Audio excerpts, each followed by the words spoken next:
Ya kayak gini aja, kalau enggak Bu, usul Bu sedikit Bu. Kalau enggak di kegiatan pembelajaran dibuang aja tuh yang di air di darat.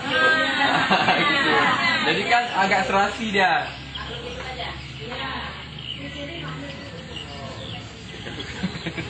Ini yang namanya tadi kan satu kelompok. Kalau kita baca apakah ya boleh pakai aja. Pakai aja.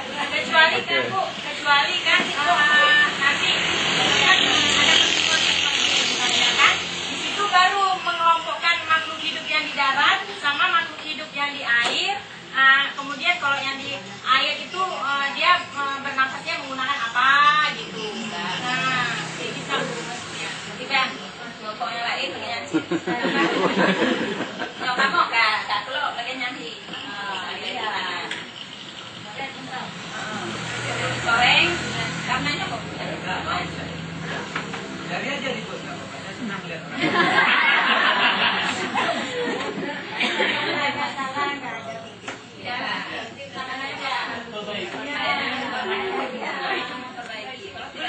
belum ada jawabannya tepat maksudnya.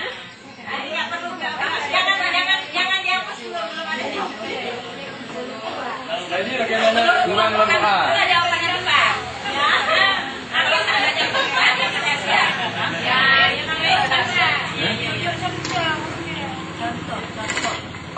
Yang kerja atau pelajaran lainnya.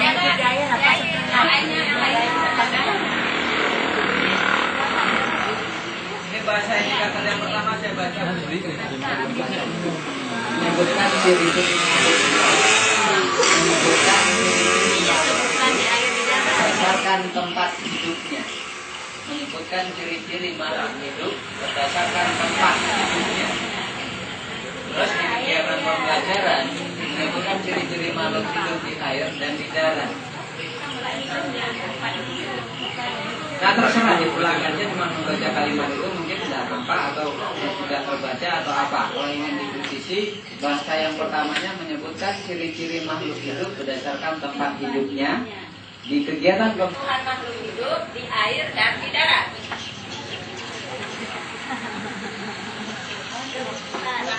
Enggak, nanti pada saat kita proses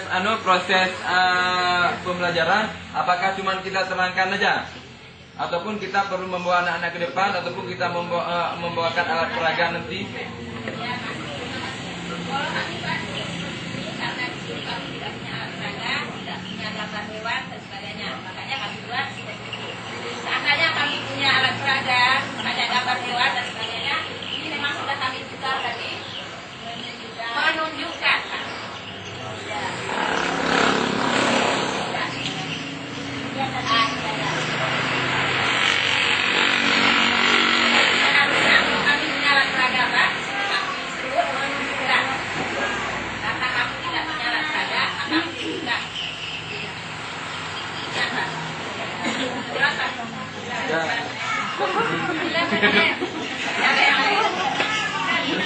Nabu. Assalamualaikum warahmatullahi wabarakatuh. Nah yang saya ingin ngambil hikmah seperti ini.